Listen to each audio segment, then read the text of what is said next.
Kayanja teyakolerako mu unity ndala yonna wabula yali bodyguard wa president. Atuuse okufa 1997 ogwokutaano nga 2 ng'ali kwa high command bodyguard wa Museveni. He is not one of the greatest battle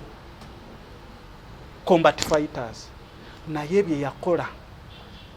senga teyabikola sawa ya leero senga Uganda enyumya birala. Senga teyali Kayanja oba n'abantu abalinga ye Bakadogo abalinga ye.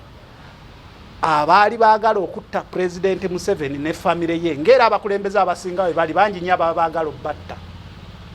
Senga babatadda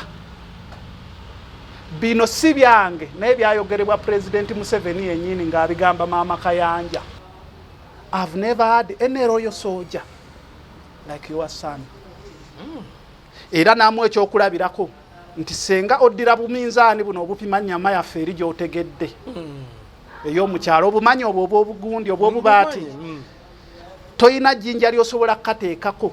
ne libalansinga loyote ya Kayanja mu security enkuumi. Mbijja ku Maama Kayanja nga mujjako interview ya mutabani we gye nateeka mu katabo yabinyumiza. N'amugamba Kayanja yamponya assassinations eziwerako. Nga ba assassinators bagenda ne ba approachinga Kayanja nti tukuwaate nga basasula mu $. Twagala okole kino ne kino. We eliminate this man.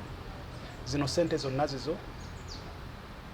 Kayanja nga yeebuzaabuza n'agamba ekyo katulabe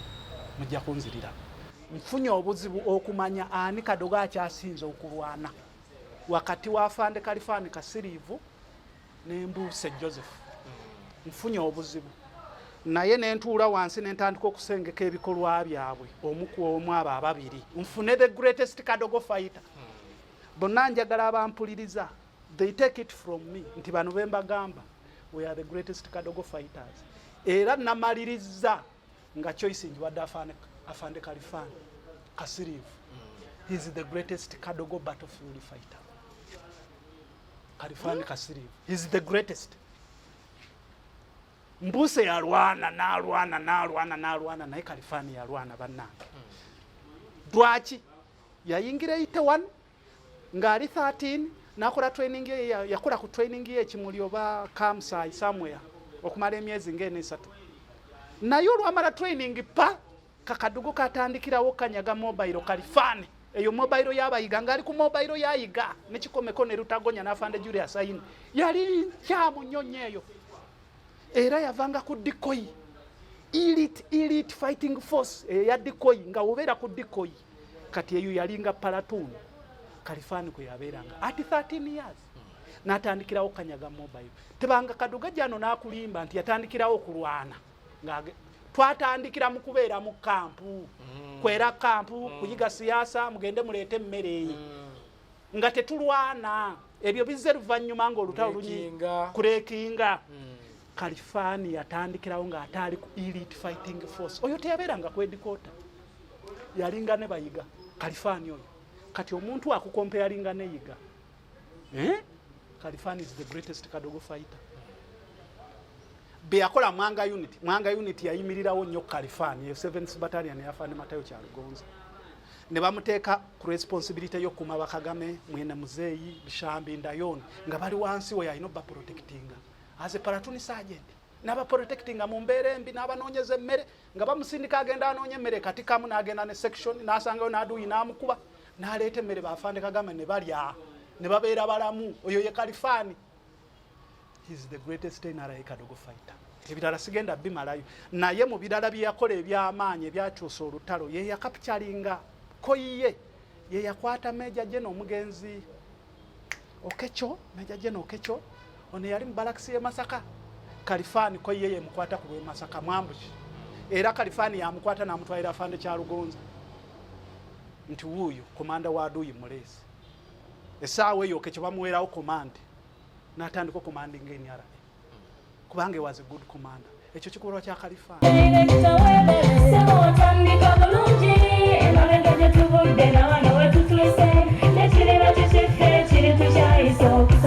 Wanoonye essomero erinaateekateeka omwana wo mu magezi n'okutya Mukama. Agape Christian Secondary School Ekyungu Mukono gy'oba omutwala. Ssomero lya NRA eri abawala n'abalenzi era nga lisomesa arts ne sciences. Lyawandiisibwa Ministry y'ebyenjigiriza era nga lirina ne UNEB Center number. Science ne computer laboratory zijjudde ebikozesebwa era nga balina ebyemikono saako ebyobulimi n'obulunzi. Endabirira y'abaana nnungi n'ebyokwerinda biri gguluggulu. Anti-security cameras weeziri ku ssomero. Bafa ku bitone by'abaana okuyita mu kuyimba n'ebyemizannyo. Balina bursaries okuva mu America ne mu Bwakabaka bwa Buganda. Agape Christian Secondary School basanga Ekyungu Mukono okyamira ku Bank of Africa kilomita 1.5 ng'otuuse. Bakubire ku noti 771 214 592 oba noti 754 552 498. Agape Christian Secondary School, trust in divine providence. Agape Christian School, that school. Webale nnyo ebalire ddala bannayuganda bannange mbalamusizza mwebale goberera kituwa amaanyi kituwa essanyu kituwa n'essuubi. Woddayo omwana wo n'akulabako babazzukulu ne bakulaba ne babalaga akatambye emyaka ebagamba feelinga proud of you wadde toyina kyoyina mu bulamu but they feel proud of your contribution mu kuteekawo Uganda kyeri kati kituufu oba kitegeera bulungi. So this history is so important. Era webale kumpa mukisa guno n'abatugoberera mwebale nnyo kutugoberera era nayise ne gundi yange nga bulijjo kubanga bino ebintu byolinga naawe yanziza mu research kuba kati naawe nakufunira obudde bwo nti kati buno bwa Mr. Kisubi katukole ku nsonga eno. Top NRA Kadogo fighters, very important topic. Kuba twagala tumanye Bakadogo ennaku ziri wafuuse ensonga Bakadogo naye omuntu asobola okuddawo neyeebuuza nti naye baakola kyanjawulo ki oba baalinga bwana buto buli eyo babukuumira mu ki mu kampu buleme kuttibwa naye ng'ate tebakimanye nti nawe baba bakukuumiranga mu kampu era still walinga muyeekera era wayitanga mu mbeera bali bafayita gye bayitangamu oba kitegeera naye waliwo ebikolwa bye twagala tulage bannayuganda ebituteeka at par with the greatest fighters of NRA. Abantu agambe nti naye ekikola ekyo tekibakolebwa Bakadogo abo osanga olutalo lwandigizeegizeemu kati katutandikire ku bano nayagala nnyo ntandikire ku Combatants nti nze nakuba omuliro. Combatant yatya kale field fighters battle fighters all of us we are combatants bonna bali mu nsiko they are combatants even mobilizers even cooks even bichi they are all combatants but specifically mbadde ngezaako okulaga ba battlefield fighters benna badde njagala okutandikako naye ne ngamba leka tuleme kutunuulira nnyo kya battlefield fighters kyokka waliwo ebikolwa kyo ate nga kyo kiri extraordinary from battle fighting nga kisingako oba kitegeera nga tekibeera kubeera kikola ekyo ne bano ba battlefield fighters they wouldn't have made any headway. So ntandika ne Comrade Fred Kayanja omule mirembe nze ngenda okuva mu nsiko 84 olwo nemeponyoka msituni nkomyewo bakadde bange bantwalako ku ssomero awo watolokayo olwo maze okutoloka mu nsiko nkomyewo mu 84 nkomyewo e Kampala bantwalako ssomero baliyita Bishop Mkwaya Primary School nga nsomayo ne mwannyinaze anzirako Even Nsereko kati she's a secretary somewhere ya musomero ly'ekisubi awo tugenda kusomero eyo ntandika okusamba omupiira kuba ne mukyalo eri mu struggle yaffe ng'etandika ffe twali bwana obwasambanga ebyayi nga tuulira b'omondi baani ku radio kati nga twagala okubeera b'omondi bapolo polo wuma simanyi baani so I had some skills by the way not some I was very talented in football MKadogo kati ngenda musomero eryo nsangayo omwana bamuyita Fred Kayanja naye nga nsingako ku myaka tugenda mu kirasi egi nga tuli mu kirasi eno ate ffe nanga tuli bamupiira naye nga amanyi omupiira kati nga ffe tukola school team nze Fred Kayanja Mugejjera Nakabaale nga nze nsamba 7 naye nga tuli bakagere Bishop Mkwaya Primary School wekawe mpaawo mbeera ne Kayanja nga tayagala kusoma kyenamulabako kati nga yandekera mukolere notice ne homework byonna ngajja nangulirayo kabalagala waaba akomyewo andeeterayo sirinje 10 oluusi nandetera muogo omusiike oluusi nandekera yabiri nti ojja gula muogo ku ssomero kati nga nze gwe musaala gwange kati nga nze mukolera notice nze mukolera homework nga tutuulana ku ntebe egi kitegeeza Fred Kayanja nali mumanyi nnyo naye tuba tuli awo Kayanja nabula ku ssomero. Yine mbuza Kayanja kiki baticha bambuza gwe mukwano gwaliwa munaliwa Kayanja teyadda class kyeyo P3 kati awo olundi mu P3 wenkudizayo eri emabega mu sitole yange nti MKadogo school nze netandikisa mu P4 oba kitegeera bugenda eri ntandikira mu kyakuna naye ng'ebulemezi okuyingira mu Lutalo nali nkomye mu P1 oba mutegedde gundi eyo transition eyo okuyingira Lutalo wakoma mu P1 ni mubakuze eno n'ogenda ne bakadde bange ne banzizaako mu ssomero kati wenzirayo mu NRA ate ntandika MKadogo primary school mu P4 kati Kayanja ono njagadde muteeke ku number 1 biki byakola mu NRA ate nga munnange teyali battlefield so batandika okugamba mukwano gwaliwa nga talabika baticha nenga nze nabagamba ki ngera mbagamba yalwala biki kati mpaka nabo bakikola ki bakivaako nange Kayanja ne muvaako era yandeka n'ebitabo bye ne homework we ne notice kati yalimu engeri y'okukola yatandika ngokola obuli mulimu ng'abeera mbwayiso oyo manyi obwana obuto obukola akola emirimu ng'olaba obujagujagu bw'ennaku zino n'afunayo 10 n'afunayo 10 ne Kayanja we yali kati yatusinzanga ssente ku ssomero kyova olaba yasobolanga okungulira muwogo n'asasula esirinje 10 n'angulira ne kabalagala kati ng'ate ye n'abawala akwanakwanako kuba yali ansingako ku myaka omwana omuto atandika okufuna feeling nze no kankunyumize nina omwana gwenkuze ndaba Kayanja ali mukuluko naye nkunyumiza ku kya feeling naturally Kayanja was about by then was about 13 or 12 years and me I was 10 10 years mwana atandika kufuna feeling naturally zita atandika nze waliwo omwana gwenkuzi gwe nakulandaba at 6 years mwana muwala dumuna ngamba anko nti wanji nze bana abasajja sijja kufumbirwa musajja agenda mu bbaala n'akomawo ng'atamidde n'akuguzaawo ekiro nze abo sijja baagala sijja bafumbirwa 6 years kati olowooza eyo feeling yagijjawa 6 years era ekintu ekyo kyankuba wala ne ngamba ono mwana akijjeewa tukolanga ebintu bwoti oba kitegeera n'ateera emyaka egyo tebabuulira baana abo okitegeera babuulira abo kakati ebintu bino biri nakyo abaana bagenda okutandika okujjamu feeling yago baba bato nnyo kati wetuddira ku kyakayanja nti ye yali akwana nako ngera n'abawala bamwegomba because he was about 12 years oyo omwana aba atuuse okumanya ebintu ebyo bulungi nnyo kale okubyogerako obwogezi oba okwegwaniza nze nange ku myaka 11 mu NRA nga negwaniza nnyo naye ng'abawala mbatya nenga mu 11 years nga negwaniza nnyo bandeeterako n'omuwala lumu kwa command awo Entebbe bajasi bannange ne bamundeetera nti leero Kadogo tukuleetedde naye neneebuzabuzaawo nkola bino because I was shy simanyi kiddako but I was 11 years oba kitegeera era ekintu ekyo ngenda neŋŋamba senga nali nsaza ono kakati Kayanja n'abula nzira mu NRA emaze okuwamba Kampala nsisinkana Kayanja tusisinkana Entebbe ng'olwondi ku mizinga ejikuma airport ne State House Kayanja nga ali mu 504 brand new oba chinga is very smart unlike other gorillas abakawamba Kampala 504 yali afande Dragon Nyanzi 504 liku motoka Pijot na fuluma anandaba nangamba Nsereko mwe muri wano ku 14 ya wano ntiye ndimugamba ye Kayanja kiki otuleka ku ssomero sikutegeera nangamba kati gwe ngato oli nawo oli mu byendimu story ne tugikomya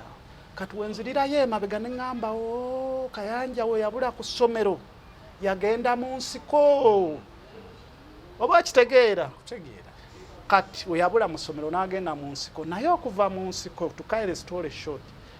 Kayanja teyakolerako mu unity ndala yonna wabula yali bodyguard wa president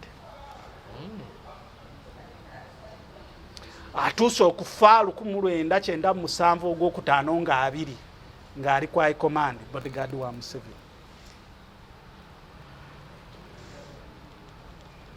He is not one of the greatest battle combat fighters naye bye yakola senga teyabikola sawa ya leero senga Uganda enyumya birala biki bye yakola byommanyiiko senga teyali Kayanja oba n'abantu abalinga ye Bakadogo abalinga ye abaali baagala okutta President Museveni ne family ye ngera abakulembeze abasinga bali bangi nnyo baagala obbatta senga babatadda bino si byange naye byayogerebwa President Museveni yennyini ng'abigamba maama Kayanja olwo Kayanja amaze okufa nejjukira Kayanja ali amaze okuintroducinga maama we wa President kati nga maama Kayanja agenda nnyo wa President ne basinkana ngera President maama Kayanja amuyita mwannyinaze nsanyusa okulaba kati ne baddawo ne banyumya kati yatukira ku kino n'agamba naye wazaala omwana I've never had any royal soldier like your son. Era namwe ekyokulabirako nti senga oddira buminzaani buno obupima nnyama yaffe eri gy'otegedde ey'omukyalo obumanyi obwo obw'obugundi obw'obubaati toyina jjinja ly'osobola kukateekako ne libalansinga loyote ya Kayanja mu security enkuumi bw'atyo bw'agamba muzeeyi mbijja ku maama Kayanja nga mujjako interview ya mutabani we gye nateeka mu katabo yabinyumiza n'amugamba Kayanja yamponya assassinations eziwerako nga ba assassinators bagenda ne ba approachinga Kayanja nti tukuwaate nga basasula mu $, twagala okole kino ne kino we eliminate this man zino sente zonna zizo Kayanja nga yeebuzaabuza n'agamba ekyo katulabe mujja kunzirira mbiro wa muzeeyi nti muzeeyi omanye ekiriwo nti biriwo ebitino ebiti nti muzeeyi ng'ateekako intelligence ng'enoonya abantu abo abalala baba badduse dda bagenze dda mu Europe abamu babakwatanga that was Kayanja naye nga mwavu naye nga baagala musasula muki in dollars to eliminate kitegeera oba kitegeera bulungi kati kyenvudde mbagamba era kyenvudde nkulembeza Kayanja nti he was the most influential NRA Kadogo ku ebyo byakola protecting first family muzeeyi first lady n'abaana abo bonna era Kayanja nga y'omu abakulira security yakuuma bamuhozi Kaine Rugaba Banatasha baani bonna bakulira mikono gya Kayanja Fred ne banne benjo boogera kuwa you get it nze bino Kayanja Fred nali mbeera naye kwa command yawo nga tusula na mu compound emu kuba yava kwa command eri waggulu najja ne tubeera nga mu officers mesi nga wasula nange wensula kati nga tetulina history affe yedde eri ng'ey'okusomero so I know what I'm talking about dino siri mugundi mu WOLOKOSO kakati njagala bannayuganda tukitunuulire bwe tuti nti senga teyali mwana oyo muzeeyi Museveni wouldn't have seen 40 years in power and his children and first family many would be dead today naye ffe twebaza Kayanja kyeyakola mu linnya lyaffe nga Bakadogo n'atuweesa ekitiibwa n'akuuma first family n'agaana obugagga agaana ssente oba kitegeera bulungi era nze nsaba ebintu ebyo first family byonna bye baba babiraba essaawa ya leero banoonye maama Kayanja gy'ali kuba nze namunoonya nambuulira byonna naŋŋamba naye muzeeyi yaŋŋamba bankolere bizinesi ya miliyoni 10 be yagamba bonna sijja boogera wano baamuwa akakadde kamu n'ekitundu kakukola malaalo ga Kayanja kuba muzeeyi yagendayo teyagenda kuziika kuba yali ku state visit naye ku lumbe n'agamba temukola olumbe lwa Kayanja nga sibawadde green light nkyali bize naye ku lumbe nja kubaayo mu kuziika n'asindika ka Drago n'afande Fred bebogereyo they were the best friends of Kayanja ne Kabuula kati yasindika ba Drago baani ne babeerayo mu kuziika n'asindika buli kimu ekyetaagisa naye mulumbe yaliyo kati we yatuuka mulumbe n'agamba maama Kayanja ntwala ku malaalo ga Kayanja njagala galabako aga mutabani wange agenda okutuukawo nga n'amalaalo gakoze eki gatandise okubi gonoonese si mazimbe si makole n'agamba ebyo byonna maama Kayanja abinyumiza n'agamba mwannyinaze omwana wange ono talina kubeera bw'ati n'agamba kyambadde madamu kyambadde honorable ebiseera ebyo yali PPS njagala amalaalo ga Kayanja gakolebwe tegalina kubeera bwe gati oba kitegeera bulungi kati abo ba financial handlers biki amalaalo ne bagakola ezo sente tezaali part of zirize basuubiza maama zo zaali zakola bijja era honorable kyambadde n'aziwaayo ebijja ne bikola ki ebikolebwa naye maama Kayanja ngamba nti ate bagenda ozimuwa nga bazzukulu be batabani ba abaana ba Kayanja babagoba school fees kati akwata sente z'okuzimba ebijja ezimu aziteeka kuki ku fees kati ebijja biremu okukolebwa nga president wali abyagala olw'ebizibu bya school fees okusasulira abaana ba Kayanja kati addamu asanga President Museveni amulengereka wempe ng'akola campaign n'agamba abasajja be kati yali ayagala okuwaguza ayite ku basajja oba ebiseera ebyo yali PPU nga tenafuuka gundi oba PGB oba ki awaguza agende wa muzeeyi abasajja ba muzeeyi bakwata ki Maama Kayanja nti olaga waggwe nga omanya abantu tutera okwagala okuwaguza tugende wa kati muzeeyi omanya amaaso ge gaba gatambula buli kiseera alengera abajasi be agenda okulaba alengera Maama Kayanja n'abagamba oyo mwanya muleke jangu era namugamba tuula wano campaign oba zaali za 2 mekaawo ebyo Maama Kayanja anyumiza mujja ku interview tuula wano leka tumalirize bino ojja kati basimbula mu convoy namugamba tuula mu motoka yange yenzira kaawo yoye yali Maama Kayanja wa muzeeyi kati baddamu okunyumya amubuulira ebizibu bye byonna byayina muzeeyi agamba toyina kubeera bwotyo oyagala tukolere business ki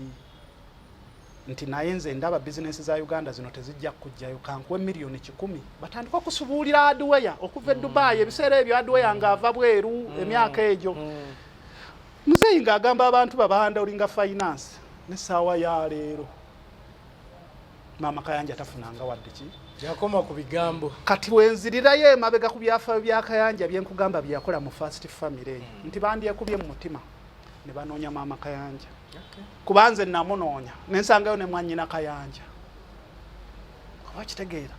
nampasto era nanneewuunya nnyo Maama Kayanja naŋŋamba naye musajja gwe nkwewuunyiza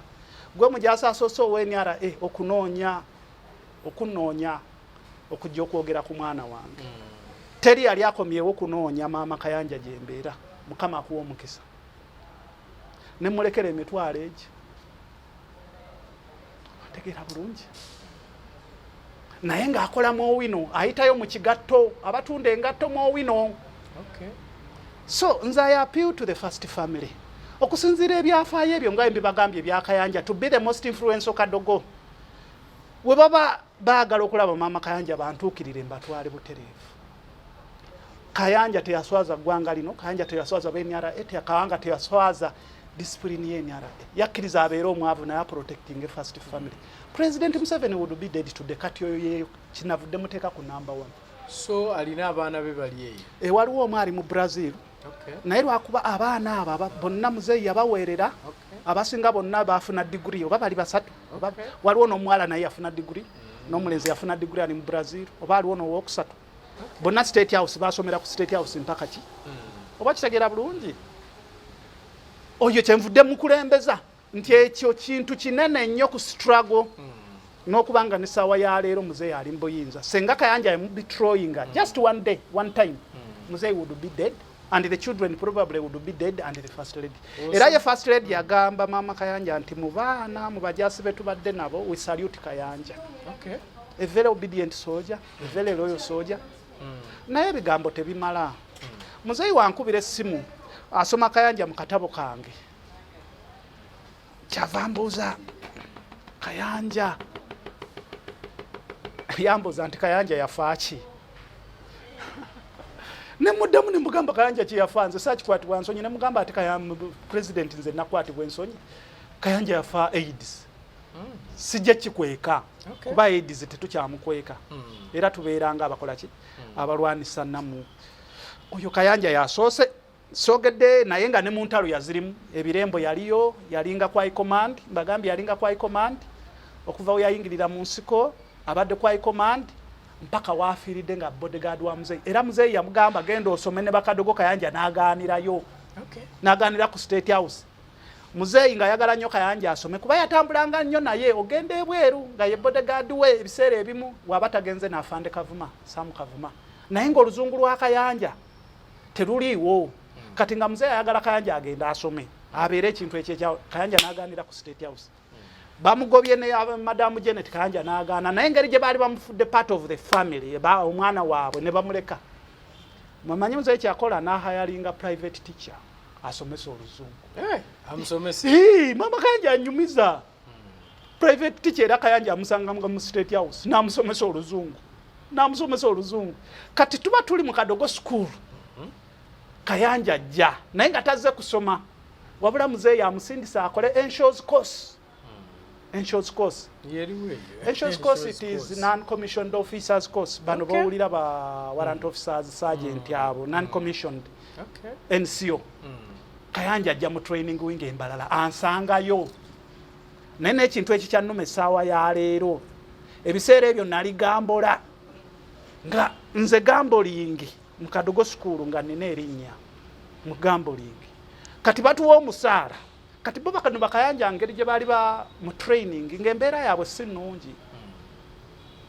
kati ng'ajja atera okujja gyendi ansabe kasente ne samwayo 10 wadde n'omulundi n'ogu kubanga ayiwaze gambola lumu najja nga bakatuwa omusaala Nsereko ndi bubi mpayo siringi 15 zandi no wano mu nsawo naye olw'okuba njagala genda gambolinga nga ndaba okuwaako omuntu wadde 10 nfiirwa Kayanja nenzimuma ne mugamba mukwano nga siina nti kale naye ekintu ekyo kinnomeriza the rest of my life up to this day nga ngamba Kayanja namma wa kisiringi 15 but Kayanja was one of the most generous soldiers I've ever seen. The most kind generous soldiers I've ever seen. Kati nchebuuza ne sawa ya leero kinto kyalinga era neetonda gyali ansonyi. Kayanja nze okuva lwe yafa nga ndoota Kayanja almost the other time. Ningambe birooto nga binsukiriddeko ebya Kayanja kiki? What is this? Okumala emyaka gijulo gyonna kasookedde ngaafa tuli myaka 10 Kayanja nemedde ku mutwe. Olulala ekirooto kijja nansanga awe wandege yakubbiri katale ka veterani awo mukalabu tuli mu kirooto ayambadde ebigatto and Kayanja was the most smartest Kadogo soldier ku State House ne kuluna ayambadde ebigatto bichafu buutu za maje naye nga tazisibye ali mu uniform kichafu ekyo kirooto nangamba Nsereko ne mugamba kiki nzize mpaye ku sente mpaye emitwalo 2 njitwalire maama wange ali bubi Kayanja ayagalanga nnyo maama we era mu kirooto ekyo namugamba siina sente nagamba kale oba toyina ngenze nenva mu kirooto kati ndoota ekirooto ekyo nenebuuza ku bantu abakulu ne mbagamba bannaayo omwana ono yafa naye annemedde ku mutwe kasookedde ngaafa giri myaka 20 mu emeka omuntu omukulu kyava ngamba ebirooto byonna ebisinga nabimugamba bye nali nzijukirako n'agamba akyoba okola genda onoonye maama we oyo omwana ayagala maama we ayagala omu ku balwanyi banna abaali bamanyi mu NRA agende wa maama we era natandikirawo okunoonya maama Kayanja olw'ebyo advice gye bampadde maama Kayanja munoonya mulabe kawempaawo nga ku senti kizito ebyaddirira mbibanyumiriza okuva lwamulaba ebirooto byakati mala emyezi 6 nga siroose Kayanja ono waliwo wawandikiddwako mujja musanga mu katabo kange nze akange manyi lwaki nkubuuziza ekibuuzo ekyo nga njagala kumanya kuba yataasa first family first family president alina mustard seed sisuubira nti keekokka naye mbadde ndowooza nti ayinza okubaako mu butabo kakati afande Pecos kuteesa abo bonna abagenzi bawandiisa ate nga bonna baali bamumanyi ne bajenosali musali kyembadde njagala okumanya nti alina teri yamuwandiikako byafaayo ng'ogyeko akatabo ko teri yamuwandiikako naye woba oyagala okumanya story kuba mu katabo kange ayinamu over a chapter story ye yonna over a chapter ne teri yamuwandiikako nnyo naye saagala kibanenyeza nkizaayo eri emabega nti waliwo wootuuka kati muzeeyi teyeerabira bwerabizi kuwandiika Kayanja muzeeyi nze nasoma mustard seed ya concentratinga nnyo ku bano ba senior people ne ba civilian fighters abayamba olutalo ne strategy teya concentratinga ku balwanyi ba wansi abo bo teyabawandiikako kyova olaba nze we nali mpandiika akatabo kange I wanted to differ from the writers abalala ne ngamba ngenda concentratinga ku balwanyi ba wansi bano kubanga nasoma peko sikuteesa nsomye muzeeyi nsomye kaliwa nga sera bamu balwanyi ba wansi bakagwa bayiga baani so Kayanja mujja musanga mu katabo kange oyo Kayanja asoose era is the most influential, that is according to me. Abalala bayinza omuclassifyinga engeri gye bala. Omulala era yali munne Lieutenant Musimatiya Lukyamuzi. Wowulira Musimatiya Lukyamuzi teyali Muganda, si Muganda kuba ye mulamu Munyarwanda agamanya naye olw'okuba yazaalibwa mu Baganda era yakulira mu Baganda era family yali ekolera mu Baganda n'adoptinga amanya g'Abaganda. Oyo naye namuwandiikira akatabo ke free of charge page 2. Ne katuuka ne wa muzeeyi afande Muhoozi Kayine Rugaba n'akatimba ne ku Twitter ng'akunga bannayuganda bakoleki bakagule. It is one of the most powerful stories of the struggle. That book, it was written by me. 10 ku 10. Musimatiya Lukyamuzi Lieutenant. He's alive. Naye yali kwa high command ne Kayanja. Era ebikolwa bya Kayanja bye mbagambyeko. Wadde yete yali waliwo kibayita cross bodyguard and escorts and ADC. Ye yaliko mabegako. Ye Kayanja ali nnyo ku mubiri gwa muzeeyi naye nga ye musaali nnyo. Kati musiye yali nnyo mu first family protection. Ngera yatwala abaana ku ssomero yabeera chief bodyguard waabwe ba Fande Muhoozi ba Natasha baani era Madam Janet Museveni agenda okukomawo okuva Sweden ne family ye n'abaana okutuuka ku airport. Musimatiya yaliko ku convoy y'abaana na ku kisaawe. Musimatiya n'akuuma family ya muzeeyi ng'oluusi bamutwala ne bamutransferinga n'akuuma kitaawe n'akuuma maama we everywhere. But Musisi ng'ogyeko ekyo is one of the greatest fighters Munsiko Bakadogo yayingiranga alina emyaka 9. N'abeera bodyguard wa Kagwa n'abeerako ne Kagwa ono omulwanyi Namige n'abeerako bodyguard wa ndowooza owulira abasajja be yabeeranga nabo n'abeerako bodyguard wa Musisi Karampenge oba naye wamuwulirako n'abeerako bodyguard wa Mugisha Muntu eyo yonna Nsiko n'abeerako bodyguard wa Kagame n'abeerako bodyguard wa Rwigema oba kitegeera olutalo NRA eruggwa Kampala okuwambibwa Musisi nga ali ku lusegere lwa muzeeyi Museveni era akunyumiza ebyaliwo nga Kampala awambibwa muzeeyi yalinga ku communication nga coordinating olutalo Musisi nga amulya. Oye Musisi is one of the greatest fighters. Wali akyali nja mukuleetera naye ayinza obutajja kuba bino ebintu abitya nnyo. Rwanda olutalo lw'e Rwanda temuwulira nti afande Rwigema ya planning okuba Rwanda kuva dda naye Musisi ye yasookayo. Oli ajja kubuuza nti kano Nsereko nga kalimba oba okitegeera naye nze mpandiika akatabo ka Musisi according to his story naŋŋamba ebyo bye muwulira nti afande Rwigema biki yatumobilizinga nga ku State House tugende tukube Rwanda biki naye ffe ne twewaggula nga pulaani ye tennatuuka tennajja ne bannanga 100 ne tugenda mu Rwanda tutandika namubuuza naye nga muli mutwe ki ekyabagira ku mutokole ki nti nga twagala tubeerenge tukole ebyafaayo nga muzeeyi Museveni bagala bawambe. Kati Musisi ye yasooka okugenda e Rwanda Rwigema nga tanna Rwigema abaali awo nga bamugamba afande wategedde abaana bakubyedde ekimooni basonzedde abali Rwanda nti baani abo nti Rwigema nga papa akola security tower intelligence nga abasindika e Rwanda nti mugende mbakomyewo yasanga bakayingirayo mailo nga 20 biki balina barracks gye beetegeka bakube naye nga bakyali mu kugigetta bano ba intelligence ya Rwigema ne babasanga mu Kayinja ne babagamba afande Rwigema atutumye musooke mukomewo olutalo lujja kuonooneka. Kati omukulu wayogera fe abasirikale tulina discipline eyo muwuliriza era basibirawo ne bakomawo mu Uganda ne bamumeetinga somewhere around here oba ku Nairo Mason oba biki n'abagamba bannange temupapa temwonoona kintu kino we are soon going mukakanira n'abawaayo ssente musinaddayo kwa command naye nga kwa command wa muzeeyi tebabimanyi nti ebintu bino byonna bigenda mu maaso kuba Abanyarwanda balina secrecy eyo babikolanga secretly oba kitegeera bulungi kati ekiseera kituuka okuddayo bakolera still reconnaissance eyo Rwigema asimbule eventually yagamba omu ku bakomanda kwa command mwenje mwerabidde erinnya namugamba njagala onfunira abaana abajasi bana bagende barekinge tugenda okuyingirira balekinge Gajitumba border ne close gundi abo bakomyewo information we are about to go Musisi yaliko kwaba abana ne bagenda ne bakola rek for a week ne bakomyawo information ne wafande Rwigema no waita omwezi ogwo RPF ne simba ogenda okuba Rwanda Rwanda afande Rwigema amala okufa ate ngera Musisi yabeerako bodyguard w'ebiseera ebyo mu Rwanda. Afande Kagame ayingirawo olw'okuba Musisi yali bodyguard we mu nsiko ya Uganda. Akalaba agamba gwogenda kubeera chief escort wange mu lutalo lwa RPF. Musisi abeera chief escort wa General Kagame nga ye chief escort, chief bodyguard yakulira escort bonna abalala. Nga ono General Kabalebe gwe tuwulira leero we Rwanda nga ye Trice wa ye deputy wa Musisi. Oyo ye Musisi. Musisi agamba oluvannyuma ennyo kubanga alinamu nabe entalo zaabwe ezo baagala okwetta biki Musisi n'agamba bano abasajja ba Afande Kagame bajja kunzitira wano balabika baagala bukulembeze. Ng'agamba Afande Kagame nti nze kanzire ku battlefield ku front line nze ndi musajja wa muliro bino sijja bisobola.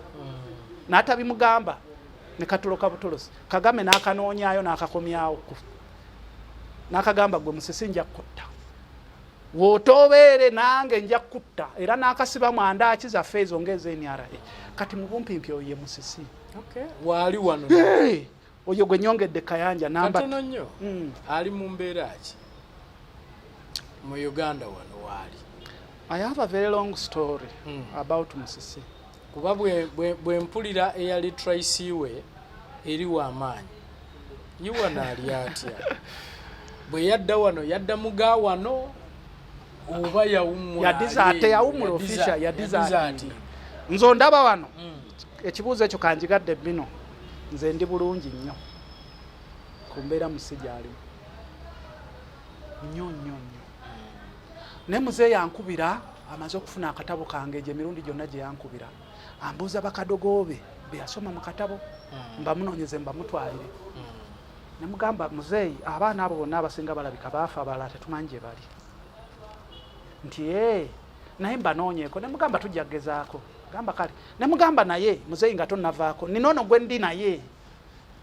Nangambuuza ani oyo ate ani oyo ogambe bali baafa ate ani oyo gwe nalinga naye mu nsiko Kadogo. Ne mugamba mubita Musisi Matiya. Nti nga muzeeyi takyamujjukira. Ebyo bibaddewo mu 2022 nga takyamujjukira. N'agamba nali naye nti oyina ennamba ye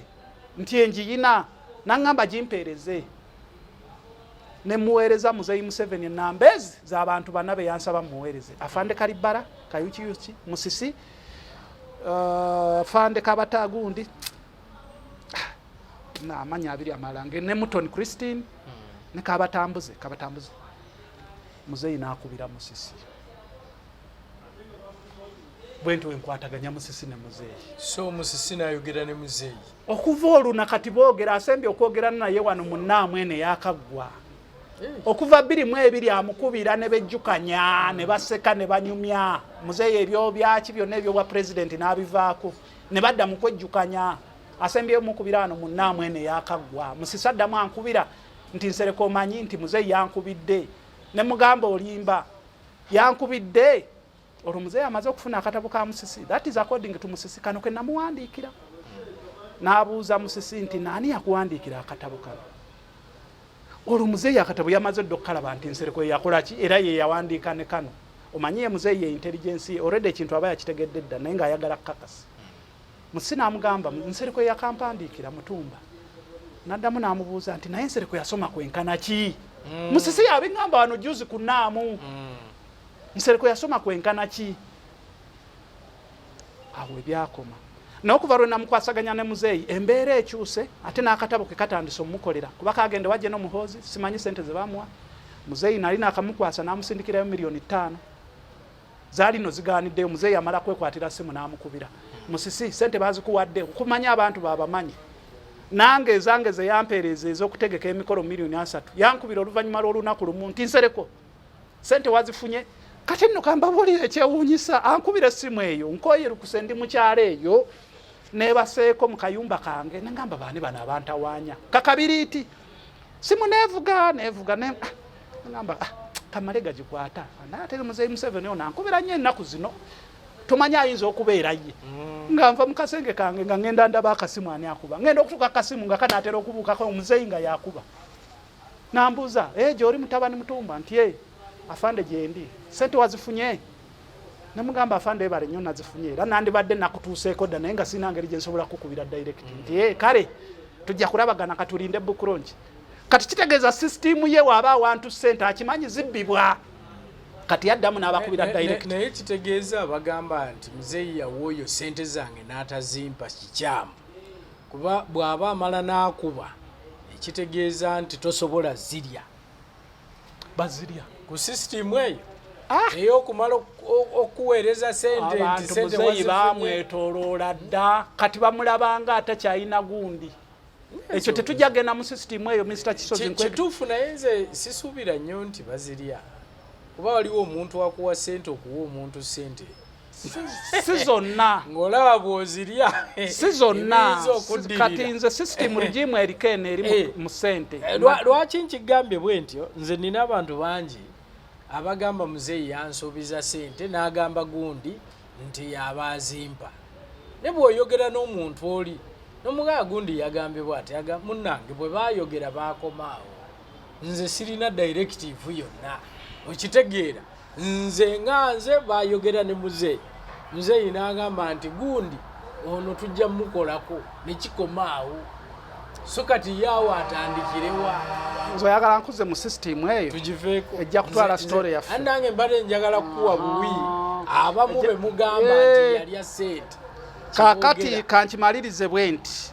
okulya ssente z'abantu ezibabwebwa ekyo weekiri n'okuba nti muzeeyi alagira ssente oyo bamuwe nga teziriiwo oluusi ekyo nakyo weekiri n'ozitambulira ebbanga nga teziriiwo naye nga waliwo ne ziri ezaaliibwa deliberately ebyo tubimanyi nga ne muzeeyi authorizinga ne ziriibwa oba ne bakuwaako kinaga kitundu ebyo gye biri nnyo naye nze nebaza nnyo ba financial controller abaliwo kati madamu Bareke waliwo ne madamu Afande Meja Agaba they are so patriotic bayambye nnyo buli issue ssente webawa eri muzeeyi n'agamba abo mbawe ssente madamu Bareke amakinga sure nti ki kuba kuzange madamu Bareke muzeeyi yakubira madamu Bareke nti Kadogo wange Nsereko muwe ssente bweziti ajje saawa eno saawa eyo madamu Bareke nankubirawo essimu muzeeyi aŋŋambye nkuwe $3,000,000 oli luddawa jangu wano yangu wakookero house ne bazimpeerawo ate ne stories endala nzuulira ez'abantu abamunyumyako omukyalo oyo mulungi nnyo ne Meja Agaba era nze mbeebaza nga nze ekyamusi nkimaliriza I put him on number 2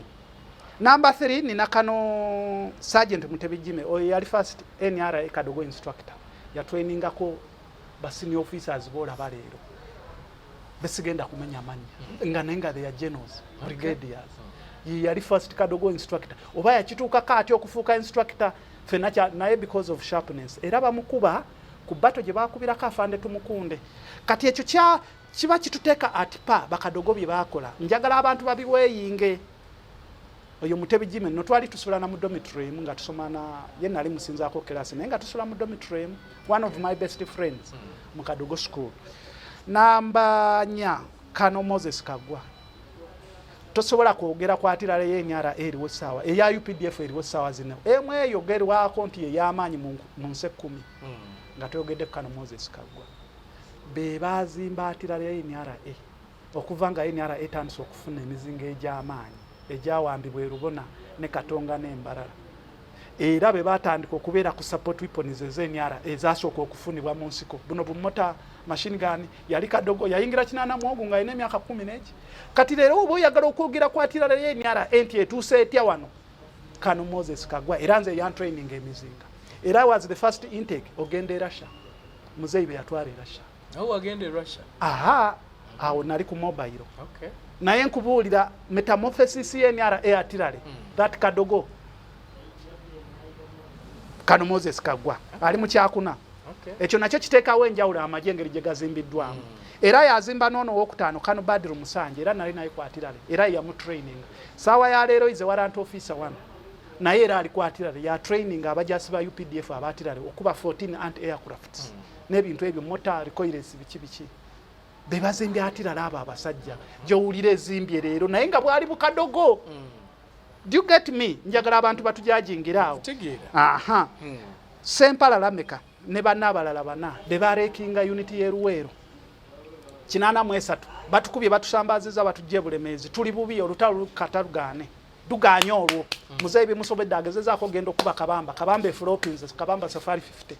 abalwanyi batandise okudduka mu lutalo nga balaba luganye. Muzeeyi apanga genocide Musale ne Rwigema ne Mugume bagende bakubewa. Kati muzeeyi ng'alina okunoonyaayo barakisi ey'amaanyi agikube successfully azzeemu abalwanyi amaanyi nti tukyasobola.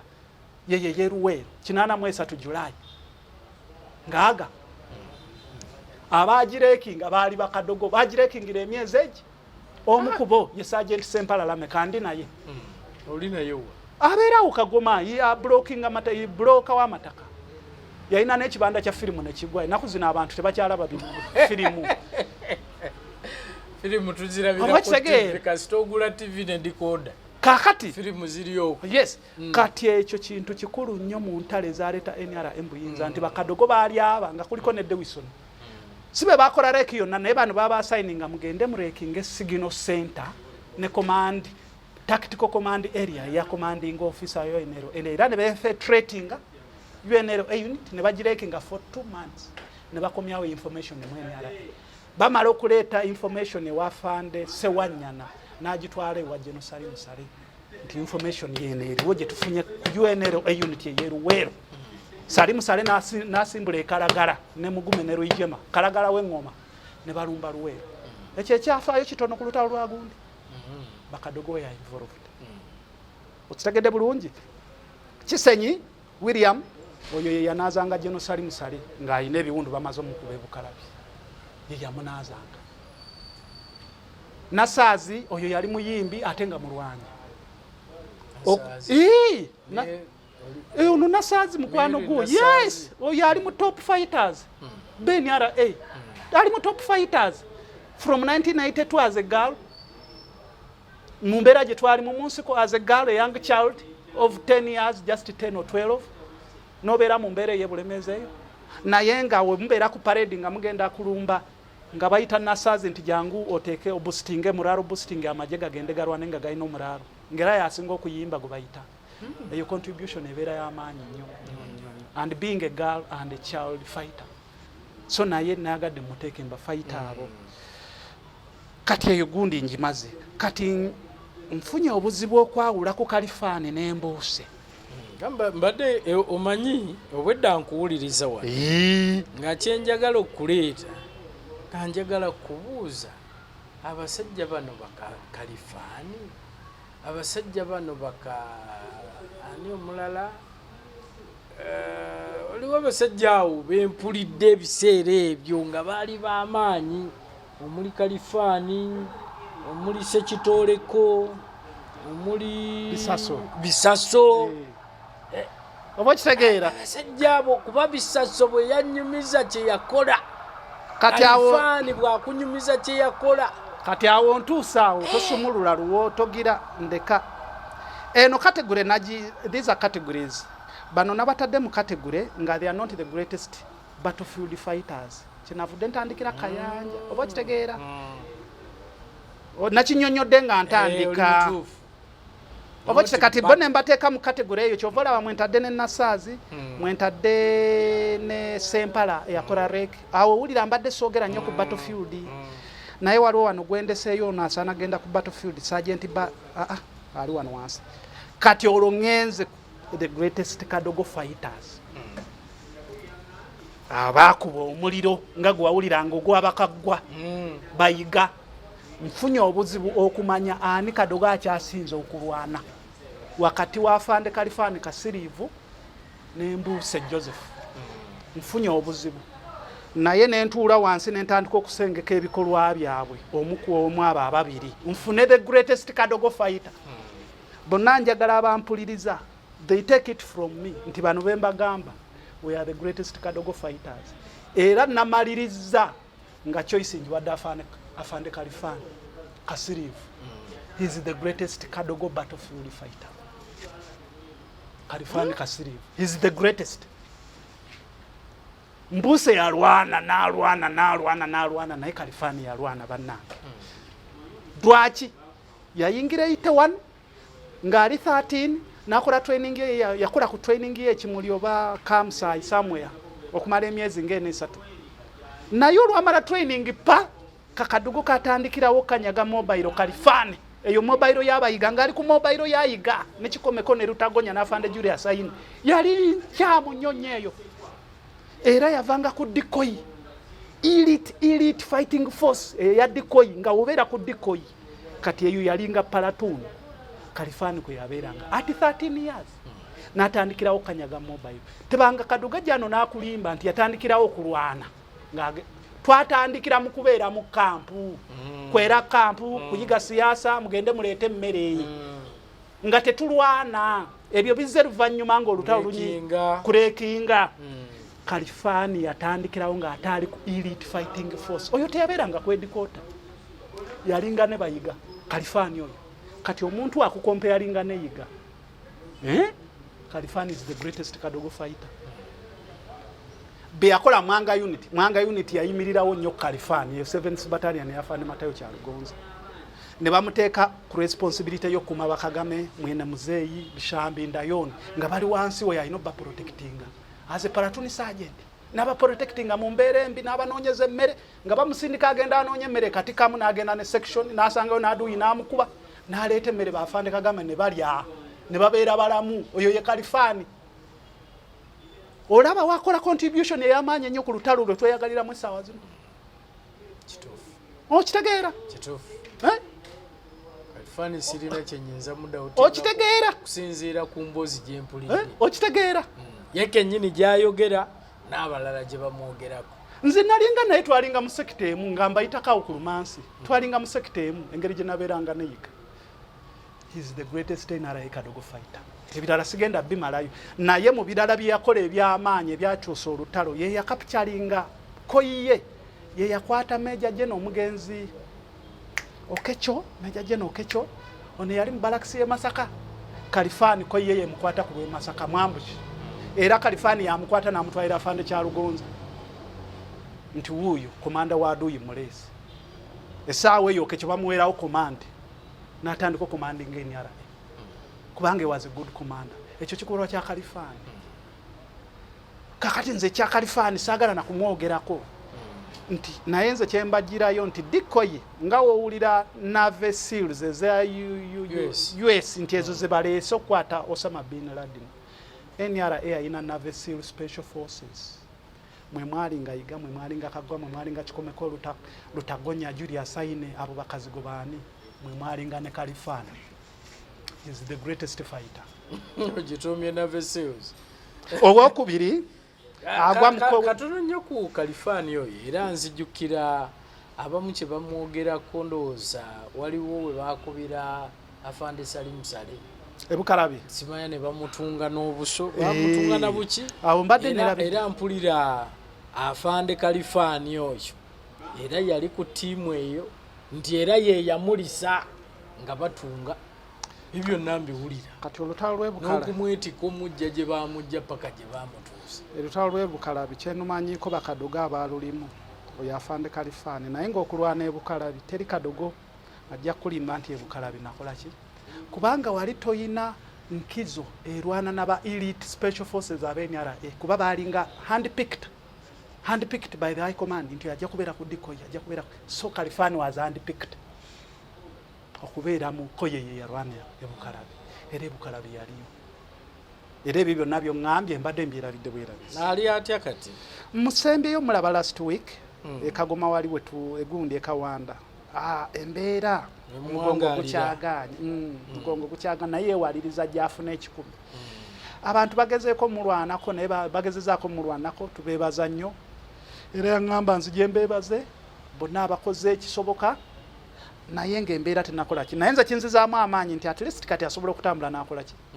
nasiba naye olunaku lulamba last week yamunoonyaako kuba nakoma okubeera naye nga tasituka nakulaba akatambi nakalaba naye kati asituka mukaluumuka akamu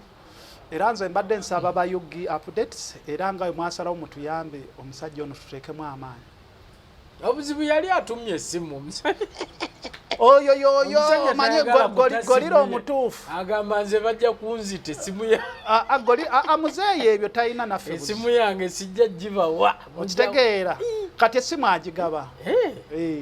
naye nkomerera nga ŋŋamba oyo saagala Kadogo akiwakanya njagala naye ajiyo ajaleeta obujulizi nti yasinga Kalifandi okulwana owokubiri amuddirira bamuyita Mbuuse era ffenna tuwangaalirawo Kawanda ne Mbuuse oyo ne kati ali Sudaani naye nakugambye enfuna obuzibu okufunako okwawula who's the greatest fighter between Mbuuse and Kalifandi naye Mbuuse yali mu first battalion nze gye nalimu naye oyo omwana oyo nze banga tubadde tetunaleeta debate eno nga manyi is the greatest naye we nazeeyo nenkola analysis nga ndaba nno Kalifani amusinga kati byenjogeredde Kalifani ate sigenda kudda kubyogerera ku Mbuuse awo mbamba tutte mulongo story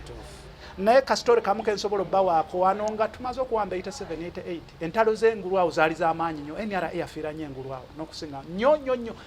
baatukubisaamu emirundi nga 30 okufa obufigi engeri gye tewafaamu engulu wano naye lumu yali koi commander Mbuuse mu 81st battalion ne bamuwa amagye koi namba bakole bescoting babayitanga ba district DA district administrator bamutwale ekitugumu bamuyise mu ambush ezo zonna batuuka bagwa mu ambush akyolibu Mbuuse koi yayingira nayo ambush olujukira NRA etandise okujungulukuka bantu bajingira mbali tebalina spirit eri bonna ne bamudizatingako abasinga obungi ne badduka Mbuuse n'agamba bannayi mubeerewo tukuba adooyi naye nga bamubuuza afande tumalako nti tugenda mukuba naye nga naye akimanyi nti adooyi yabasinzizira agenda bakuba bamalewo naye nga tasobola gamba bajasi nti tetujja kumalako nga bajja bakuba owulira gundi eyo naba tubeerewo tujja mukuba nagamba tubeerewo tujja mukuba ng'olwayiya tactical withdraw nenga ayina kusoosa kino nti tubeerewo tujja mukuba naye ng'agamba tu withdraw linze tutya era mpaka afuna tactical withdraw ne baba bakakola withdraw bakatuuka ngeri ku parliament naddamu n'akola liyoko n'agamba akuna tebasobola tukuba bwe tuti tuddeyo tusitase bannaffe bagenda kutwala emundu biki Mbuuse n'akomawo n'abajasinga 10 less than 30 nasanga abasajja nga bali mu kukyajinga bannaawe n'asumulula abasajja omuliro jeno tunyefunze ebiseera ebyo nga ye komanda agenda okuwulira Mbuuse yagudde mu ambush n'asindika 19th battalion nga Mbuuse bamumanyi bulungi kuba baali under Peter Kerim ate Peter Kerim yali nnyo ne Mbuuse mu nsiko kati nga abapiga naje ba 19th battalion bonna bamumanyi nti oyo senior bagamba fande Mbuuse tebasobola mukwata mulamu kati balumbe bebataasa Mbuuse okumujja mu ambush eyo Mbuuse agenda okutuuka wa fande tunyefunze ne muzeeyi yali azze fande tunyefunze amugamba lakini nawe Mbuuse olikimbia vita kati afande Tabani n'agamba president nti awo yo mwana ye yataasiza district administrator n'obutamalawo majega oyo ye Mbuuse sijja babulira wa Mbuuse but is the second greatest NRA Kadogo fighters saagala bano bembawa mu bagate ne bali bennasoose kuba mbaleetedde mbikolwa bali bakola bikolwa ki kiringa waleese otafiire nti yalwana yakola kinemba wabye yakola bimufuula senior fighter kati abo bennasoose okuleeta baleeteremu ne bano baleeteddemu ani the greatest fighter nti nze kati Mbuuse akola ki ali kudala Mbuuse retired lieutenant ali Somalia yakaddayo emirundi lieutenant retired lieutenant yakadde Somalia emirundi ng'etaano oba ena yono UPDF mu contracting ano mu contracting anti mugende mulete Mbuuse era y'omu ku basajja ba UPDF be yatwalanga emundu emmenye abaggulawo ku Somalia abasooka ku kisaawe Mogadishu so ali mu battle Sudan Mbuuse olutalo lwamugaaniramu zimbade manyi agenda kusuubula olutalo lwamugaaniramu mu busuubuzi oyo ye Mbuuse omulala Sergeant Badiru Nsubuga ono ye Kadogo driver yasooka mu nsiko mu 82 ng'alina emyaka 14 driver avuga emmotoka loole biki era NRA yatambuliranga be basooka okukola MTO unit military training officer kuba mu 81 nga gwako 82 Mondrano wali wakyaliwo system ya transportation logistics era NRA ina ku some trucks ze bakwate masuulita ne tractor yasombanga emmere okugijja mu bantu ne bagireete Mondrano tractor eyo Kadogo no yagivuganga nga yaleeta emmere kati abeera atya driver ku myaka 14 family ye kitaawe yali mugagga bana abaganda abalimi b'emmwanyi obugagga bwe bonna ne bugwera mu kusupporting olutalo kati Kadogo akula ku myaka 10 kitawe yali atandise omuyigirize emmotoka abaana be bonna kati agenda okuyingira ku myaka 14 ng'amanye emmotoka atukire Mondra ne wa muzeyi nga is a senior driver kati NRA etandika okutambulira Kadogo nga yaleta emmere ku tractor era nga ali kwa command nga ali n'afande guma muzeyi n'abuuza akakaana buzima kakabasa nikavugana n'emmotoka nikamwewunyisa nnyo era ke kamwe akayigiriza kuba Rijema n'afande sali musale emmotoka nekizito kya Mufumba kuba kya Mufumba ye yali chief driver wa muzeyi musiko kati Badiru yali mupaganaje ekyenkaniddawo ku bato naye history y'ebyentambula mu NRA musiko unity yasooka okukolebwa yali handling nga tebana dismantling it yoro tudde kanyaga ng'emmotoka tezikyasoboka yali oyo Badiru afande Kalibala afande Sebirumbi afudde captain afande Matova afudde captain n'abalala balinga 7 afande Kizito nga ye mukama waabwe naye ng'oyo naye Badiru yajja sali musale muzeyi gwe yatuma nti sali musale bamukubye muzeyi agamba guma naye tuma akaana kaffe kali kavuge mango kagende kanone sali musale olwo bakatuma kavuga 1200 muzeyi yagenda nayo mu nsiko naye nga yajejjako yajiwa guma mwatambulira kati muzeyi agamba guma tuma akaana kaffe kali kavuge mango sali musale bamukubye guma nga ayita Badiru nga mugambo manyi afande sale bamukubye vuga mango ogende ku battlefield akwata 1200 Badiru nti ajisa musemutonga eringe motoka yempaka weta round about ayingire kituba bicheyo asanga sali musale bamuleta kagari nga ali miranga emikono gino gyonna babikubiye bamukwatiridde ali ne munno mulala go bakubye bakati brigadier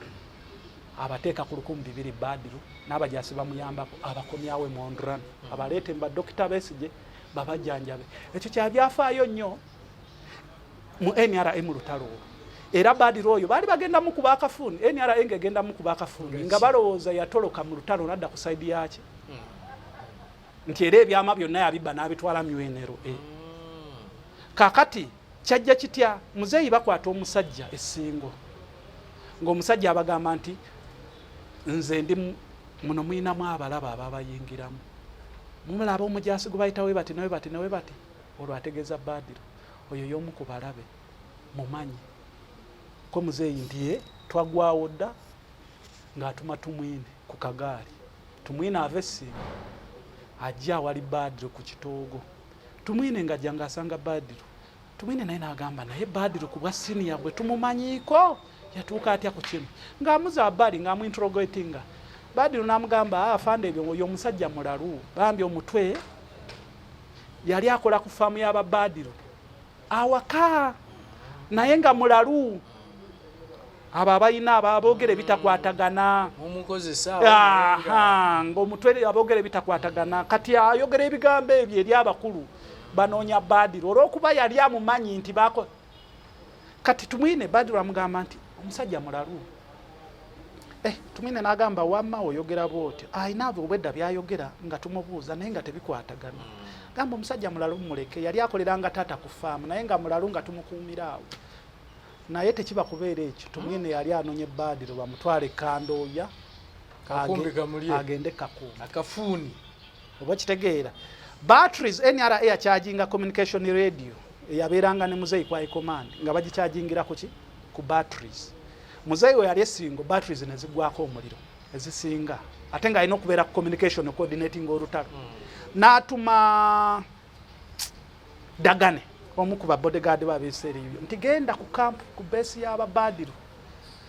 ogende Badiru akuwa abajasi abalala 5 mutwale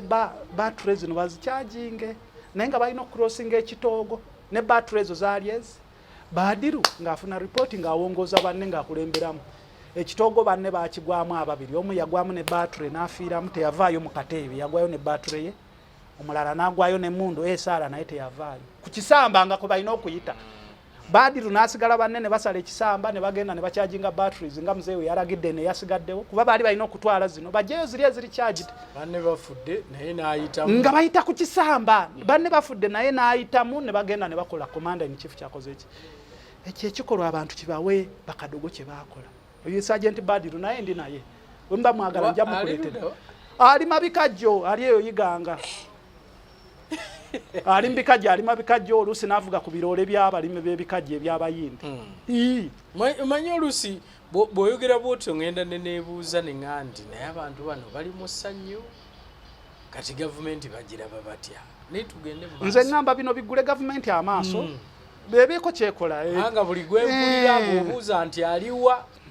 oyo ye Badru era ye yasombanga amagye agaaleetebwanga e Katonga mu baasi yakwatibwa katale ka mmese eyo baasi yaleeta bafande Narweyiso okubajja e katale ka mmese ngoma ebatwale ku Western Front n'afande Guma e Kasese ye yali agivuga kati emala okutwala bafande Narweyiso e Kasese Badru era gojjo wonoddayo wafande Narweyiso mubuuze Badru amumanyi bulungi nnyo era Badru ya training afande Narweyiso amagye oli ajja kuŋŋamba amutraining atya training basic training afande Narweyiso is a senior fighter kuba yayingira 92 newe yayingira teyatuukira mu training yatuukira okukola mulimu intelligence biki mobilization kati naskipinga training y'amagye emirimu agikola mu nsiko naye nga tannakola basic training batukuba batutwala esingo ngoma ngera tannagikola kati NRA komaawo ebulemeezi olwo lwafuna basic training ey'amagye Badru ya mu traininga otegeera bulungi oyo ye Badru tegedde tugenda ku mulala wano ntaddewo Sergeant Joseph Gundi mugambo yali wa first battalion oyo yali bodyguard wa Gordon lwa mukaaga mu nsiko yali mu first battalion naye is one of the greatest battlefield fighters naye ekimu ebyewuunyisa wano mu Northern Uganda operation yasooka ye yali ekulibwa tunyefunze bamuwa koyi y'amagye agenda alumba aduyi ne radio call ne battery spare batteries ne bigwako omuliro babaddeyo week number tunyefunze agenda okulaba tewakyali communication abamagye abagenda takyabawuliza akuba radio call engeri gyali omusajja mukaali sana nagamba bano abasajja beeyunze ku aduyi bano kamba sindikemu ekikosi kibanoonya mpoze muliro gwaggwako ono Kadogo aline koyiye bali ye aduyi abali bubi abakuba buli lunaku koyi banaatero gimalawo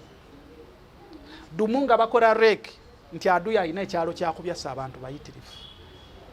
ng'ona deployinga section y'abasajja b'ebiseera ebyo nga tulina ba Northern Fighters nga balwanyi balungi ono mbu gwe ndiko kati mugambwa gamba alondamu abaana be 11 nga bali bakuba emmundu nti mufata aduyi oyo mpaka nga tukoze eki kati aduyi bamufata n'abakola Gundi alina akakodyo ke yabakola yalinga agenda eno n'akyamawo n'akolawo ambushi kumpi awo kati bano bo bagenda kiwalazima bagoba omukululo guli mpozi ye yakyamya awo n'abakolako ambushi awo oyo koni oba yali koni eyasooka oli oba kirama ndoza kirama bano abasajja ba Gundi bayasindise ne bagwa mu ambushi bye bali awo bonna 11 ne bagwawo bonna teri yalamako nti wadde asigadde casualty bakomawe wa Joseph mugambo ono bamugamba awulira information abantu bamugamba nti abasajja bo bonna babakubye abantu b'okukyalo akola mobilization anoonya aduyi amugwako ne bakuba aduyi ebyambalo byonna byali atutene muntu ne babikomyawo n'alidinga mobile we n'agamba ebituuse bagenda tumalawo katuddeyo ku headquarter wafande tunyefunze bateekwa okuba batunoonya bagenda okudda eggulu ng'afande tunyefunze anaatera okudeployinga ekikosi kibanoonya begase kwa aduyi alowooza begase ku aduyi kati oyo tomubuusa maaso kituufu nayagadde wano wagendewo emboozi eno mwagiwulira Bisaso comrade Bisaso sigenda mwogerera naye ng'ali mu Bakadogo abo abakuba bapirikapirika oyo ne muteekawo Bisaso comrade ono gwaleeta wano era ne muzzaako Lieutenant Sekitoleko abo be bapirika muliro abagwa mu Gundi eyo kategore gyendiko kati waliwo omuwala ono nalwana naye nnyo Namwebe Rose yalwana nnyo ku Katonga awo ne mu area ye Kabasanda waliwo omuliro gw'amaanyi mu 9th Battalion awe Kabasanda biki ne Kona Clark muzee ajje Kona Clark nga twakamala okuba Kona Clark akebaza nga kalina emyaka 11 akawa envelope nga mulimu we bali kulwana muwala wange n'akawa envelope omuwala ku myaka 12 ku lutalo lwa Kona Clark olwatta abantu abajasa 10,400 be NRA naye nga kawala myaka 12 muzee n'ava ne namba zenzina bano bonna benjogerako abasinga tisibabaka bubasi mu bbanga ndi nabo era n'ebyafaayo abasinga nali nabo ne ku mobile oba kitegeera ne MKadogo school naki katwala Olubega Christopher nzono gwe mpita face of Kadogos kuba international attention NRA wamba Kampala yagala nnyo abazungu bayagala nnyo okufuna stories obwana bwaffe obwana obuto buno kati olwokuba ekifaananyi kya Lubega kyatambula nnyo baatuukiriranga Lubega oyo naye ne muteeka mu list eyo Lubega Christopher Rwigi waliwo Lieutenant Ntumwa Joseph oyo twali naye nnyo ng'ali mu 9th Battalion be baataasa Kayihura nga afande Kayihura bamusazeeko ne Congo oba mujjukira mmwe mubadde kati mukuze story mwagiwulire ne Congo lubasalako afande Kayihura omala week number ng'adu yamusazeeko bagenda mukwata mulamu n'abajasi be yayina week number nga bamusaraundize babulako katono kolaki mujjukira muzeeyi yamusindikire Congo awo as an advisor kati muzeeyi apanga olulumba apanga special forces zigende zitaase Kayihura Ntumwa yalimu ne Kadogo mulala bamuyita operating yakuba mamba machine gun yokumamba eyo force ye yawokwaka Kayihura oyo Ntumwa Joseph ndi naye noyo ye yamutaasa yes kati ekyo kikolwa ukiba kyakolebwa abamu ku baali Bakadogo njagala bakama baffe ebintu ebyo babitunulemu oba kitegeera bulungi Joseph Ntumwa anwanye naye mu 9th Battalion mbadde naye MKadogo school biki ne sawa ya leero ndi naye one of the greatest fighters yayingira 82 waliwo Lutaya Bosco ono bamukubira ku mapambano gwe twaliko Kalamojja we twalwanira ennaku nnya ne bamukuba wano naye nga kayingira mu 83 engoma 83 era twali nako mu 1st Battalion bakakuba kayina emyaka 9 manya bakakuba kayina emyaka 12 Kalamojja naye okuyingira kayina emyaka 9 bamukuba ku lutalo lwe naliko lwe bakuba afande ate bamutta naye bamukuba wano amasasi ne gaparalyze ngava emisuwe gigende giconnectinga n'emikono kati yenna atambulira ku migo nenga mwina mulamu ne juzi yankubidde kaawo bwoba oyagala okumanya Bakadogo ba 1st Battalion abaali abataramu kuba ono yabeeranga nnyo n'embuuse kati oba wabeeranga n'embuuse nga mbuuse is the second most bravest Kadogo fighter omanya oyo naye waali Lubega Christopher kati bana abalala be baali basinga obuto abalondebwa mu nsiko ne bakulira mu system ne bafuuka ba great fighters Bakadogo asooka afande Lwakiboga afudde Lwakiboga George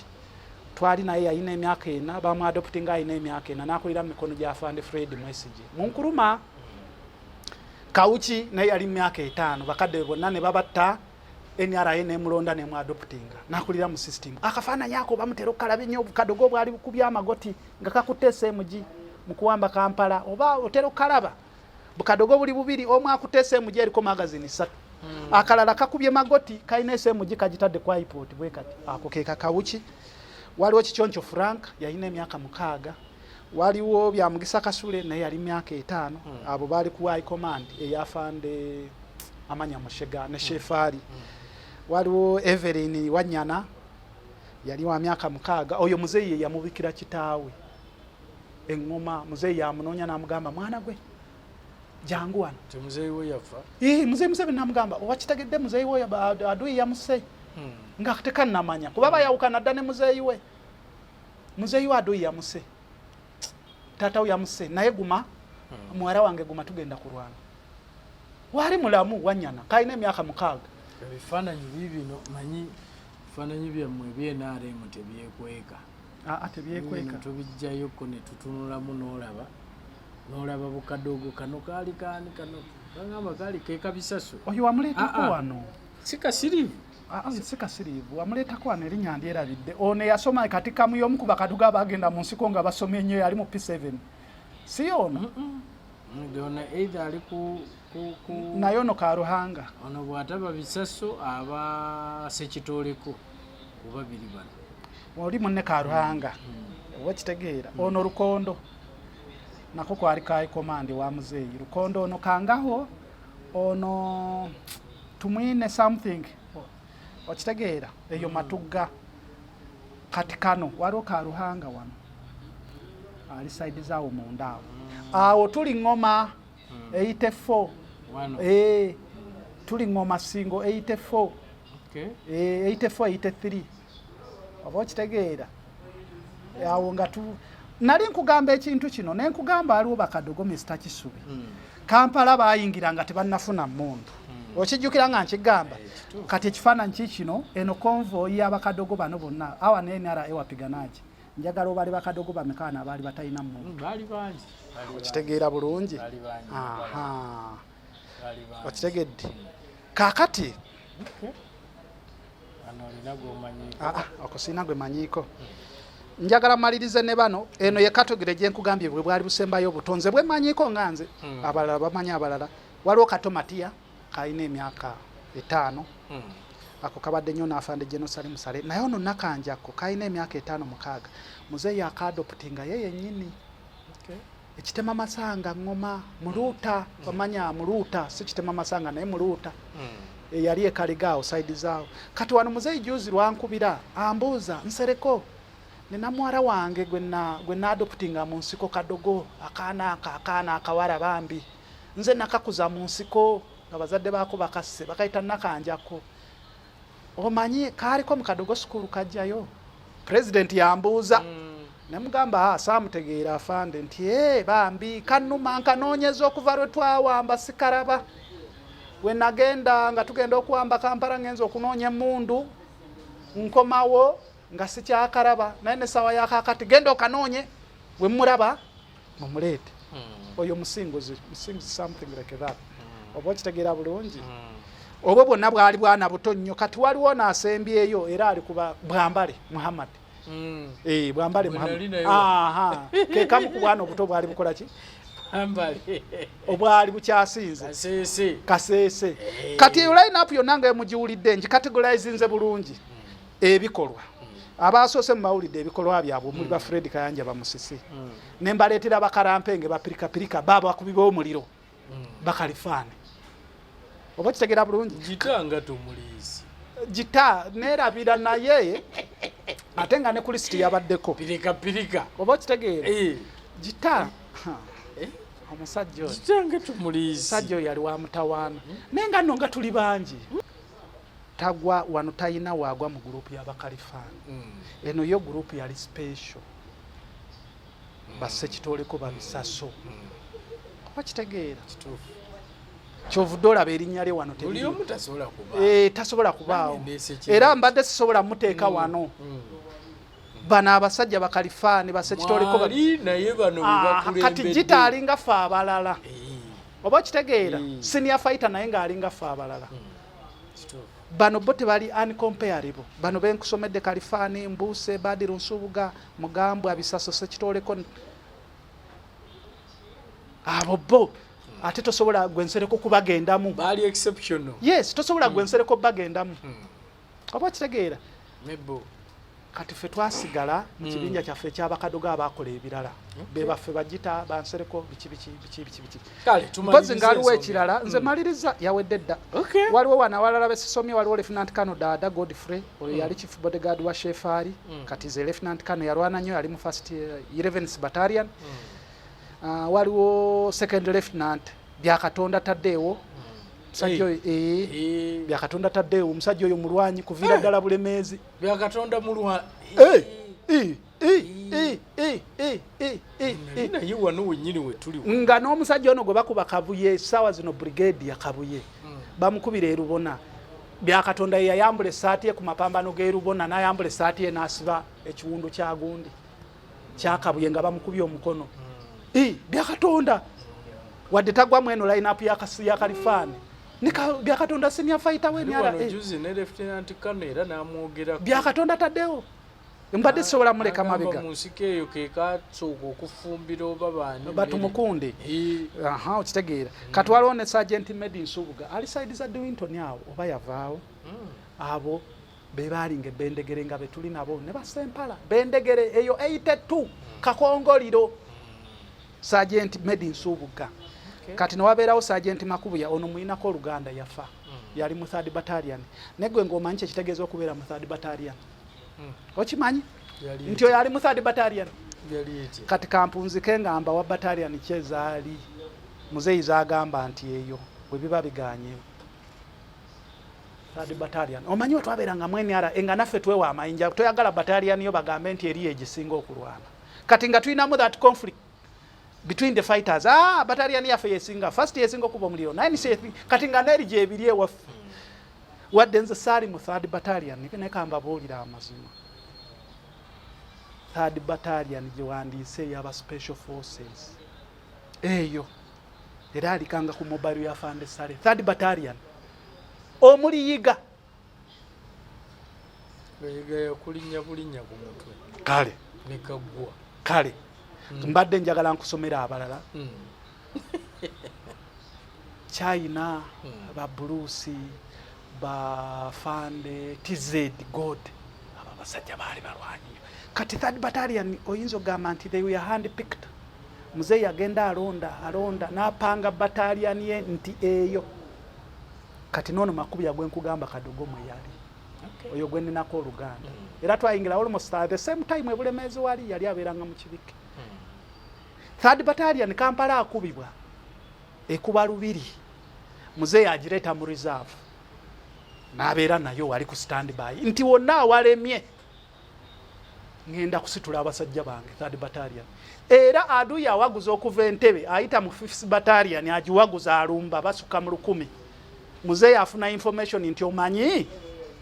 aduya alumba okuva Entebbe ono tagenda kutuleka mu Kampala ayina buli kyombo. Muzeyi n'agamba kiki 3rd battalion situka ngewongozi bwa Fande Salimu Sale ne Lumumba negenda nemutega okuzana ebyaddirira lwe lutalo lwasembayo kuwamba Kampala eyo 3rd battalion. Kati sagala mupiga najja wana abalimbe nti battalion yange yali esinga kino nkijja ku research okusinziira ku balwanyi abali mu 3rd battalion kike bali basobola okukola ki ba suicide yabeerako mu 3rd battalion Komanda Katunji abo bonna nga bakichwa maaje emundu yabafuula abasirusiru. Battalion yaddako yali yange 1st battalion erimu bakigula nerabidde no bagamba Kadogo omulwanyi Namige Mutyaba James Bomboka kigula Bomboka Afande Kagga Afande Segayi Afande Walusimbi Afande Ruiza abo bonna basajja Afande Kiyinje kati Kano Patrick nga basajja balwanyi naye nga tebatuuka ku basajja ba 3rd battalion. Mwemari nga ye commanding wa Afande Fred Mugisha ne Peko Sikutesa abo ba commander abo bali in the top 10 commanders. Peko Sikutesa ne Fred Mugisha Karampenge the top NRA commanders, the breathers. 1st battalion edda mu kyokubiri ezo ze battalion muzeze yali awulira nti number 3rd ye yali Afande Kalifani the 3rd gundi eyokusatu kyentegeeza eyokusatu Mwanga unit 7th battalion eyokuna 5th battalion eyafande Kashaka ne Kasirinji eyokutano 9th then 11th battalion ne zino zeba naye sagala kudda mu battalion ezo kubanga abamu bagamba Matayo Kyaligonza battalion ye sigimanyi naye simanyi oba ogyogeddeko naye nkuleetera byempulira aboogera wano nti oyo omusajja nti yali muzibu nti battalion ye era abamuwulira bagamba nti singa naye teyali osanga waliwo ebitaalitambudde bulungi naye kale oyagala nkyogereko kibwe oyagala oyagadde njikuwadde njikuleetedde mu kifo kya kusatu yeyo Mwanga unity 7th battalion eya Kalifani Kasirivu era yekuba Makindye njiretedde mu kya kusatu nkweyanziza naye nga mmalayo mbaze mabega oyo mwami mu categorizinga top bakomanda abatano abokuntiko leta Rujema Salimu Sale nzawo njagala kuteeka okuteesa Pekos kuteesa oba Julius Ayine kwaba ababiri gwe njagala okuteeka mu kyokusatu kati mu kyokuna Julius Ayine aliwo yafa afudde kabenja awo mu gyo 9 kati Afande Kyalugonzo ono njagala ajje mu kyokuna the top 5 olwo simenye muzeeyi but the top 5 Afande Kyalugonza waali bansebulire mwebale nnyo mwebalire ddala webale nnyo kunkyaza wano akasembayo banaye emikolo gyagalangatanamu gye nabagambe gya book launch nti waliwo ebiteebereka emergency gwe ebitali babiyita batya ebitali byetegekere ebyajjawo ebigwa tebiraze mu bagenyi abakulu ebintu ng'ebyo ate ne ssente ezibeezaawo omukolo ogwo kati we are still struggling with abagenyi abakulu tetunnabafuna kati n'ekya ssente omukolo ogwo tugukoze eki tupostpondinze ababadde bagwesunga nja kukomawo wano olw'onobompise nkole gundi announcement esembayo mwebale nnyo mwebalire ddala